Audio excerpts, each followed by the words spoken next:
ராகுலும் scientist விக்ரமும் நண்பர்கள். ஒரு நாள் விக்ரம் அவன் ஒரு மாய பந்தை கண்டுபிடிக்கிறான். அந்த பந்தை அவன் நண்பன் ராகுலிடம் கொடுத்தான். ராகுல் அந்த பந்தை எடுத்து அவன் வீட்டுக்கு சென்றான். அந்த பந்தை டேபிள் மேல் வைத்து குளிக்க சென்றான். அப்போது திடீரென்று அந்த பந்து ஒளிமயமாகிவிட்டது. அதிலிருந்து ஒரு நபர் வந்தார். அவர் பார்க்க பல்லாயிரம் வருடம் முன்பிருந்து வந்தவர் போல் இருந்தார். ராகுல் கதவை திறந்து அந்த ராஜாவை பார்த்து பயந்து விட்டான். பின்னர் பாத்ரூம் உள்ளேயே செல்கின்றான். ராகுல் அதிர்ச்சியில், இவன் யாரு? இரு, நம்ம சயின்டிஸ்ட் கிட்டையே போன் பண்ணி கேட்போம் என்று நினைக்கிறான். போனை எடுத்து சயின்டிஸ்ட் விக்ரமுக்கு கால் செய்கிறான். யோ, நீ கொடுத்த மாய பந்தில் இருந்து எவனோ ஒருத்தன் வந்து இருக்கான்யா? சரி, அவனை என்கிட்ட கொண்டு வா என சயின்டிஸ்ட் விக்ரம் கூறுகிறான். ராகுல் பாத்ரூமில் இருந்து வெளியே வந்து ராஜாவை பார்க்கிறான். இருவரும் பயந்து போகிறார்கள். ராகுல், என் கூட வந்தினா நான் உன் நாட்டுக்கே அனுப்பிவிடுவேன் என்று சொல்கிறான் ராகுல். ராஜாவும் ராகுலின் பேச்சை கேட்கிறான். ராகுல் பைக்கை எடுக்கிறான். இப்போ யோசிக்கிறான், இவன் பழைய காலத்து ஆளாச்சே. இவன் வண்டில எல்லாம் உட்கார மாட்டான். இவனை நடந்தே கூட்டிட்டு போவோம் என்று இருவரும் நடந்து சயின்டிஸ்ட் விக்ரம் வீட்டுக்கு போகிறார்கள்.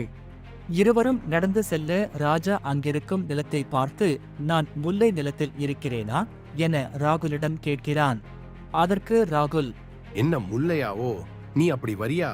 யோ, இது குறிஞ்சி நிலம்.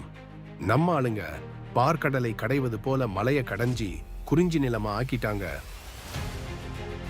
அப்படியே சிறிது தூரம் நடந்து கொண்டே போக ராஜாவுக்கு தண்ணீர் தாகம் ஏற்பட்டது. ராஜா அருகில் இருக்கும் குளத்திற்கு சென்று தண்ணீர் குடிக்கிறான். ராகுல், யோ, என்னையா பண்ற? இரு, நான் உனக்கு தண்ணி வாங்கி தரேன் வா என்று கூறுகிறான். ராகுல் அருகில் இருக்கும் கடையில் தண்ணீர் வாங்கி ராஜாவுக்கு கொடுக்கிறான். ராஜா ஆச்சரியத்துடன், என்ன தண்ணிய போய் விலை கொடுத்து வாங்குறான் என மனசுக்குள்ளேயே பேசுகிறான். அதற்கு ராகுல், நாங்க இங்க நல்ல தண்ணீர் கெட்ட தண்ணீர் அப்படின்னு பிரித்து வச்சிருக்கோம். காசு கொடுத்து வாங்கினா அது நல்ல தண்ணின்னு இங்க இருக்க அறிவாளி மக்களோட நம்பிக்கை என்று கூறுகிறான். ராஜா தண்ணியை குடித்து பாட்டிலை ரோட்டில் தூக்கி போடுகிறான். ராஜா ரோட்டில் செல்லும் வாகனங்களை ஆச்சரியத்துடன் பார்க்கிறான். இது எந்த மன்னரோட நாடு இப்படி வினோதமாக இருக்கு? என்ன ராகுலிடம் கேட்கிறான். மன்னர் நாடா?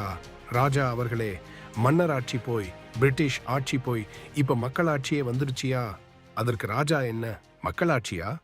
அதற்கு ராகுல், அப்படின்னு சொல்றாங்க, எனக்கு தெரியல என்று பேசிக்கொண்டே ராகுல் அந்த ராஜாவை சயின்டிஸ்ட் விக்ரமிடம் ஒப்படைத்துவிட்டு அவனை அவன் நாட்டுக்கே அனுப்பிவிடுகிறார்கள்.